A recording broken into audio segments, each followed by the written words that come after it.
প্রায় 2 দিন ধরে সরস্বতী পুজো উদযাপন করার পর আমারই এখন একটু সময় হলো ভিডিও আপলোড করার। তো সরস্বতী পুজোর দিন তো এমনিতে ভোগে খেয়েছিলাম, মানে ছিল আমাদের ওই খিচুড়ি, পায়েস, লাবড়া আর সঙ্গে বেগুনি চাটনি। কিন্তু মেইন অ্যাট্রাকশন যেটা, সেটা হচ্ছে গোটা সেদ্ধ। আমি বাঙাল বাড়ি থেকে ঘটি বাড়িতে যখন বিয়ে হয়ে এসেছি, তখন আমি এই প্রথম গোটা সেদ্ধ রান্না এবং খাওয়া ব্যাপারটা জানতে পারি। তো আমার শ্বশুরবাড়িতে যেরকমভাবে হয় আমি সেরকমভাবেই করার চেষ্টা করেছি। যেহেতু আমি ওই রকম রিচুয়ালিস্টিকভাবে করিনি যেরকম আমার শাশুড়ি মা করে থাকেন, ওই শিলে পুজো করে আর যে হাঁড়িতে রান্না হয় তাতে পুজো করে তারপর, তো সেরকমটা না করা হলেও তবে বাকি পদ্ধতিগুলো সেম রাখার চেষ্টা করেছি।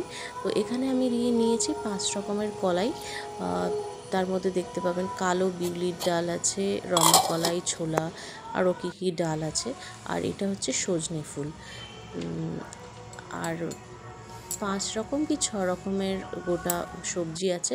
সেই সবজিগুলোকে কাটা হয় না এবং ছোট মানে কচি কচি গোটা অবস্থায় দেওয়া হয়। তো একটি বড় হাঁড়ি আমি জল রেখে ওটা গরম করতে দিয়েছি। জলটা গরম হয়ে আসলে, মানে ফুটন্ত না, জাস্ট গরম হয়েছে, সেখানে আমি প্রথমে ওই ডালগুলি দিয়ে দিচ্ছি। 6 বার নেব, 6 বার মুঠো করে, যেহেতু এটা ষষ্ঠীর রান্না।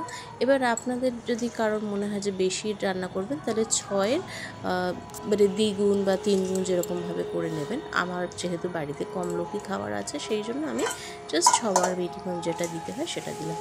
তারপরে একে একে আমি সবজিগুলো দিয়ে নেব, মানে দিয়ে নিয়েছি। এই যে আলু নিয়ে নিচ্ছি প্রথমে, ছোট আলু। এখন শীতকালে বাজারে ছোট নতুন আলু প্রচুর উঠেছে, এই আলুগুলোই দেওয়া হয় গোটা সেদ্ধতে, যাতে এগুলো তাড়াতাড়ি সেদ্ধ হয়ে যায়। তারপরে শিম নিয়েছি 6টা। তারপরে একে একে অন্য সবজিগুলোও দিয়ে দেবো। মটরশুঁটি যেহেতু একটু বেশি দেওয়া হচ্ছে, তো এটা 6-এর 3 গুণ বা 4 গুণ যা হোক দেওয়া হয়েছে। আমার মনে হচ্ছে আমি 36টা এরকম নিয়েছি গুনে গুনে।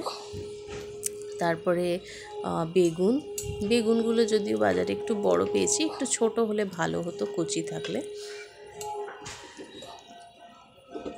তারপরে রাঙালু,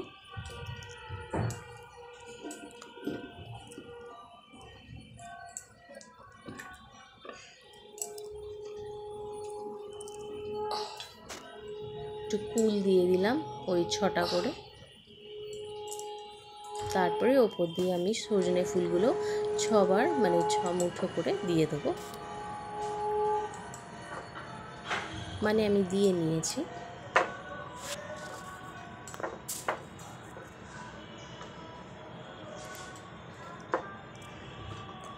ব্যাস, এইভাবে দিয়ে নিয়ে সবটা একটা ঢাকা দিয়ে এবং সিমে দিয়ে 1 ঘন্টা রান্না হতে দেবো।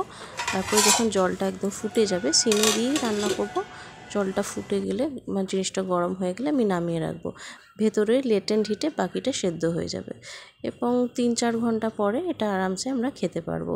তো যেহেতু পঞ্চমী সকালে কেটে গেছে, দুপুরবেলা ষষ্ঠীর সময় আমরা এটা খেয়েছি। 1 বাটি করে নিয়ে সব একটা একটা সবজি নিয়ে তার মধ্যে সামান্য নুন আর সর্ষের তেল দিয়ে খেলাম। খুব দারুণ খেতে লাগলো। আপনারাও ট্রাই করতে পারেন। আর কার কার বাড়িতে এইভাবে গোটা সেদ্ধ হয় অবশ্যই জানাবেন।